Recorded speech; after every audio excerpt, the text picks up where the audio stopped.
Right now, the DeKalb County School Board, they're in session and they're voting on a measure to keep students safer while they're at school. Atlanta News First, Tracy Amick-Pierre just stepped out of this meeting tonight. She joins us live. So Tracy, what are they actually voting on?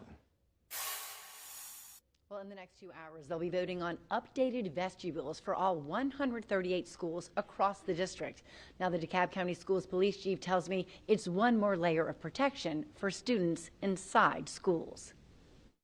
I just think this is where we are. We have to keep our students safe. DeKalb County Schools Police Chief Tracy Whaley says upgraded vestibules at the entrances of all DeKalb County schools just makes sense. They're another barrier between people who may come into the building and the students in the building. The $36 million project is paid for by East Blast money, and Whaley says each school is different, so each design will be different too. They're secured from 2 points: outside door, inside door. Whaley says DeKalb County schools already have metal detectors at middle and high school levels and panic buttons in place in all schools for lockdowns or medical emergencies. And they are in the process of sharing 3D maps of all their schools with first responders. So that if there's an emergency, they can determine exactly where the emergency is, where all the resources are, if they need a fire extinguisher. They also held an active shooter drill with all the local law enforcement agencies across DeKalb County in February.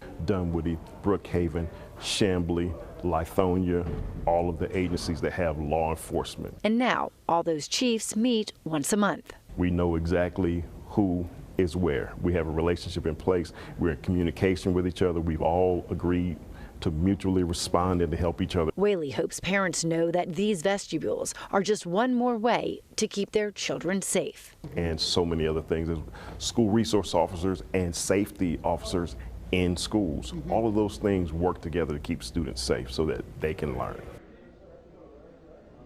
Now, if approved tonight, these upgrades should begin this summer. Reporting live from DeKalb County, I'm Tracy Amick-Pierre, Atlanta News First.